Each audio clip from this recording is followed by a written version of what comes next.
పాములు పట్టేవాడు పాము కాటికే పోయినట్టు ఎంపైర్స్ మిస్టేక్ వల్ల మొన్న మ్యాచ్ గెలిచిన వాళ్ళు అదే ఎంపైర్స్ మిస్టేక్ వల్ల నేను మ్యాచ్ ఓడిపోయారు. హలో ఎవ్రీవన్, రీసెంట్ గా దబాంగ్ ఢిల్లీకి అండ్ బెంగాల్ వారియర్స్ కి మధ్య జరిగిన మ్యాచ్ లో ఒక కాంట్రవర్సీ అయితే జరిగింది. ఈ మ్యాచ్ లో Delhi team 35 points and Bengal team 37 points కొట్టేశారు.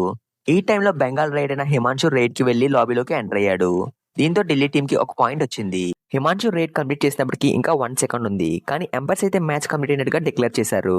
ఢిల్లీ ప్లేయర్స్ అయితే ఎంపైర్స్ తో వాకోదానికి దిగడంతో టెక్నికల్ డైరెక్టర్ అయిన ఈ ప్రసాదరావు గారు జోక్యం చేసుకుని ఇంకో రైడ్ ఇవ్వమని చెప్పారు. ఎంపైర్స్ అయితే కెప్టెన్స్ ని పిలిచి మాట్లాడారు. బెంగాల్ వారియర్స్ కెప్టెన్ దేవాంగ్ దళ టైం కంప్లీట్ అయింది, ఇంకో రైడ్ ఎలా ఇస్తారని ఆగ్రహం వ్యక్తం చేశాడు. ఎంపైర్స్ ఇది టెక్నికల్ ఇష్యూ అని ఎక్స్ప్లెయిన్ చేసినప్పటికీ దేవాంగ్ అయితే వినలేదు. చాలా టైం చర్చలు జరిపిన తర్వాత ఢిల్లీకి అయితే ఇంకో రైడ్ ఇవ్వలేదు. దీనితో బెంగాల్ వారియర్స్ టీం ఒక పాయింట్ డిఫరెన్స్ తో మ్యాచ్ విన్ అయింది. ఇంతకు ముందు హర్యానా స్టీలర్స్ కి అండ్ దబాంగ్ ఢిల్లీకి మధ్య జరిగిన మ్యాచ్ లో సేమ్ ఇదే సీన్ రిపీట్ అయింది.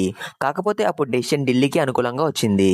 ఆ మ్యాచ్ లో హర్యానా రైడర్ రైడ్ కంప్లీట్ చేసాక ఇంకా 2 సెకండ్స్ ఉంది, బట్ ఎంపైర్స్ అయితే మ్యాచ్ కంప్లీట్ అయినట్టుగా డిక్లేర్ చేశారు. దీంతో హర్యానా స్టాఫ్ అండ్ ప్లేయర్స్ అయితే ఢిల్లీ ప్లేయర్స్ కి అండ్ ఎంపైర్స్ కి షేక్ హ్యాండ్ ఇవ్వలేదు. రీసెంట్ గా ఢిల్లీకి అండ్ హర్యానాకి మధ్య జరిగిన మ్యాచ్ లో దబాంగ్ ఢిల్లీ టీం విన్ అయ్యాక ఢిల్లీకి వచ్చిన జోగేంద్ర నర్వాల్ ఈసారి క్లాక్ చూసుకోండి కరెక్ట్ గానే ఉంది అన్నట్టుగా సిగ్నల్ చేశారు. అండ్ ఢిల్లీ ప్లేయర్ ఎవరో హ్యాండ్ తో ఏదో సిగ్నల్ చేశారంట. దీనితో హర్యానాకి వచ్చిన మన్ప్రీత్ సింగ్ ఢిల్లీ మీదకి గొడవకు వెళ్ళిపోయారు. దీనికి సంబంధించిన వీడియో ఆల్రెడీ మన ఛానల్లో ఉంది, ఎండ్ కార్డ్స్ లో ఇస్తాను, చెక్ చేయండి. ఈ మ్యాచ్ అయిన 2 డేస్ లోనే ఢిల్లీకి ఎదురుదెబ్బ తగిలింది.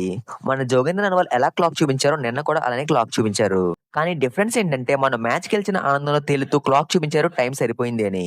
నిన్న దుఃఖాన్ని దిగమింగుతూ క్లాక్ ని చూపించారు టైం ఇంకా ఉంది అని. యాక్చువల్ గా విజిల్ బ్లో అయ్యి మ్యాచ్ కంప్లీట్ అయినట్టుగా డిక్లేర్ చేస్తే మ్యాచ్ అక్కడితో అయిపోయినట్టే. మొన్న ఈ విషయం ఢిల్లీకి ఫేవర్ చేసింది, కానీ ఈసారి అదే డెసిషన్ ఢిల్లీని కాటేసింది. ఈ ఇన్సిడెంట్ తర్వాత అందరికన్నా హ్యాపీయెస్ట్ పర్సన్ ఎవరైనా ఉన్నారంటే అది కోచ్ మన్ప్రీత్ సింగే. సంతోషం ఏం లేదులేరా బాబు, బాధపడుతున్నా ఇక్కడ చాలా. మరి ఈ ఇన్సిడెంట్ పై మీ ఒపీనియన్ ఏంటో కామెంట్స్ లో చెప్పండి. సబ్స్క్రైబ్ లైక్ చేయుతా. సొంత సబ్స్క్రైబర్స్ లేరు తెలుసా నాకు. ఉంటే నా ఛానల్ కొంటారు లేదా యూట్యూబ్ కొంటారు. సొంత సబ్స్క్రైబర్స్ ఎక్కడ ఉన్నారు నాకు? నా సబ్స్క్రైబర్స్ అనుకుని సబ్స్క్రైబర్స్ ఇంటికి పరిగెట్టుకుని వెళ్ళిపోయి స్వేచ్ఛ ఉందా నాకు? నా సబ్స్క్రైబర్స్ అయితే నా 2 ఛానల్స్ కి ఒకేలా ఉంటారు కదా. నా ఛానల్ సబ్స్క్రైబర్స్ వాళ్ళు, నాదెట్ అవుతుంది? Where are my subscribers? Where are my? Where do my channel belong?